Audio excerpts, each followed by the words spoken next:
Nerd Reactor, roll out. What's up, Reactorites? John here. I'm with Jim Cummings. I would say the legend. Oh boy. Every time someone says that, you're like, stop it, please. Yeah, well, it's just, you know, I'm a guy with a good job. Yeah. As a grown man, I just watched Christopher Robin. I was crying. Good. Throughout. All right. Our job was accomplished. Yeah. So just your voice and just the story. Yeah. Like, how do you feel about just being part of something where Yeah. you just affect people emotionally?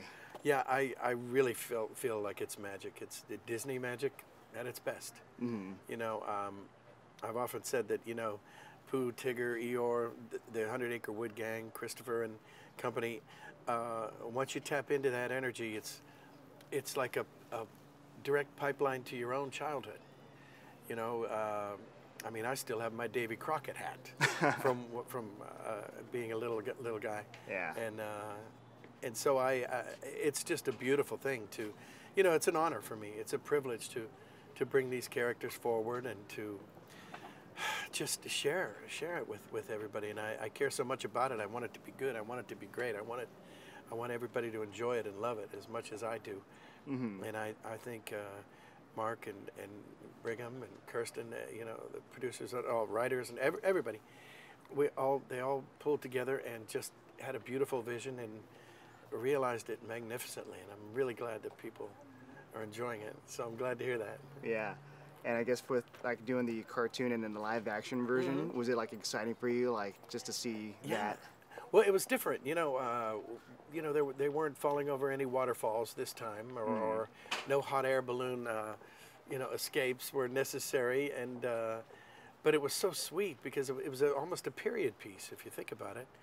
And it was great because we finally turned the tables around, and Pooh and company got to save Christopher this time. So it was beautiful. And I wonder if, let's say, if you had an idea for a sequel. Hard to say. I think Maddie's going to get older, and she's going to need us someday. He said, planting a seed. I was thinking, like, what if Winnie the Pooh got older? Oh. And someone's trying to save him. Oh, yes, that's true. Well, he's timeless. On the set, were you there just to, like, interact at the same time?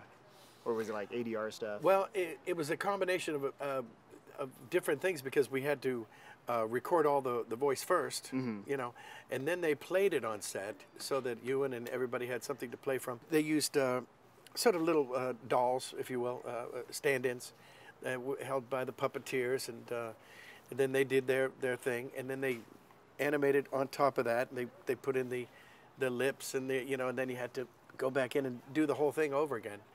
Just for refining it, just to make it perfect. And I think it showed. I think it worked. Yeah, very well. So you didn't get a chance to like be on the set being carried away by you? Oh, no. That would have been cruel and unusual punishment, and he's a nice guy, so we let him off of that one. I guess out of, all the characters, who's your favorite just voice? I always say my favorites are, well, Pooh and Tigger are almost in their own category. They really are. Well, they are in their own category. They're evergreen. They're not tied to any fad. You know, it's from the heart, and it's sincere, and it's everything that really doesn't go out of style. So they're all by themselves. And then Darkwing Duck, I am the terror that flaps in the night. Yes. And yes, and I get a kick out of Hondo Ohnaka, Star Wars, Clone Wars. And then Ray comes in there too from Princess and the Frog. He's very near and dear to my heart. I'm kind of from New Orleans, and you know, my little girls were related to Princess Tiana so beautifully, and it even had food. Well, yeah, that's all the questions I have. Thanks a lot. You got it, John. All right, Thank take you. care.